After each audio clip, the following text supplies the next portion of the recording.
araw po kayo sa China, Miss Cruz?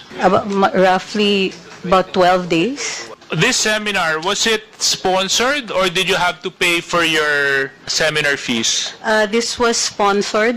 Ang nagbayad po nito ay yung State of China. Yes, sir.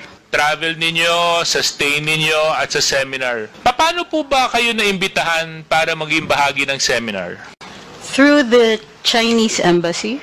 So it is a state-funded program by China where they invite media practitioners such as yourself. Am I correct? I think this is one of those times where they've invited vloggers. Would you think that the seminar that you attended affected your perspective or the work that you do? Ang bago ay yung short form, yung pagturo nila ng short form type of video na tinuturuan kung paano gumamit ng ibang mga platforms at yung pagturo ng appreciation ng short form.